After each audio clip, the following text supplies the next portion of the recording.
Hi hello welcome back to Aaradhya's TV అండి. నేను మీకు ఈ వీడియోలో ఫ్లాసీడ్ పౌడర్ ఎలా చేయాలో చూపిస్తాను. ముందుగా ఇవి ఇంగ్రీడియంట్స్ అండి, వీటిని తీసుకోండి. దీని తర్వాత స్టవ్ ఆన్ చేసుకొని ప్యాన్ హీట్ ఎక్కిన తర్వాత 1 కప్ ఫ్లాసీడ్స్ని అయితే వేసుకోండి. ఇక్కడ వీడియోలు చూపించిన విధంగా వేసుకొని చిటపటలాడిస్తూ వాటిని బాగా వేయించుకోండి అండి. ఇక్కడ వీడియోలు చూపించిన విధంగా. దీనివల్ల మనకు చాలా బెనిఫిట్స్ ఉన్నాయండి. మన హెల్త్ కూడా చాలా బెనిఫిట్ని అయితే ఇస్తుంది. దీంట్లో ఒమేగా 3 అయితే ఉంటుంది. అలాగే మన హెల్త్ ప్రాబ్లమ్స్ కూడా తొందరగా రికవర్ చేస్తుందండి. ఇది చాలా మంచిది. ఇది రోజు మనం అన్నంతో పాటు ఒక ముద్ద ఈ ఫ్లాసీడ్ పౌడర్ని కలుపుకొని తింటే దీంట్లో చాలా మంచి ఉపయోగాలు ఉన్నాయండి. కాబట్టి అందరూ తప్పకుండా దీన్ని మీరు ట్రై చేసి మంచి బెనిఫిట్స్ పొందుతారని నేను ఆశిస్తున్నానండి. ఇలా మంచిగా చిటపటలాడిస్తూ వీటిని అయితే ఫ్లాసీడ్స్ని అయితే బాగా వేయించుకోవాలండి. వేయించుకున్న తర్వాత వీటిని ఒక బౌల్లోకి అయితే పక్కకు తీసి పెట్టుకోవాలండి. వీడియోలు చూపిస్తున్న విధంగా ఇలా పక్కకు తీసి పెట్టుకోవాలి. పక్కకు తీసి పెట్టుకున్న తర్వాత 1 కప్ ఫ్లాసీడ్స్కి 1/2 కప్ ధనియాలను అయితే తీసుకొని బాగా వేయించుకోవాలండి. ఇలా వీడియోలు చూపిస్తున్న విధంగా కొంచెం బ్లాక్ అయ్యేంత వరకు బాగా వేయించుకోండి.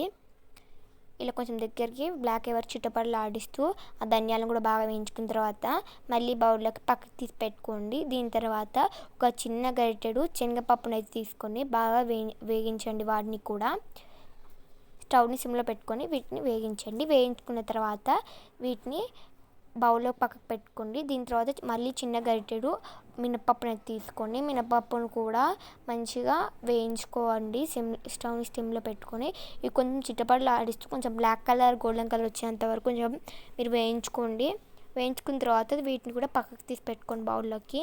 దాని తర్వాత ఒక చిన్న గరిటెడు జీలకర్రను కూడా తీసుకొని బాగా వేయించుకోండి. వేయించుకున్న తర్వాత వాటిని కూడా పక్కకు పెట్టుకోండి. దీని తర్వాత కరివేపాకు 5 రెమ్మలను అయితే తీసుకొని బాగా వేయించుకోండి.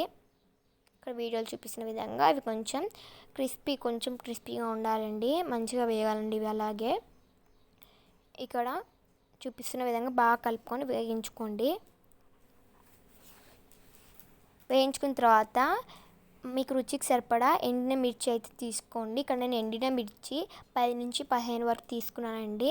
మీరు మీ రుచికి సరిపడని తీసుకోండి. ఇక్కడ వీడియోలు చూపిస్తున్న విధంగా మొత్తం మాడిపోకుండా కొంచెం బ్లాక్ కలర్ వచ్చేంత వరకు వేయించుకోండి. మొత్తం మాడిపోతే టేస్ట్ అసలు బాగుండదండి. కొంచెంగానే ఇలా బ్లాక్ కలర్ వచ్చేంత వరకు స్టవ్ని సిమ్లో పెట్టుకొని వేయించుకొని పక్కకు తీసి పెట్టుకోవాలండి. కొంచెం చింతపండుని తీసుకొని దాన్ని కూడా వేయించుకొని పక్కకు పెట్టుకోనండి. 4-5 వెల్లుల్లిపాయలు కూడా వేసుకోండి. దాని తర్వాత మనం ముందుగా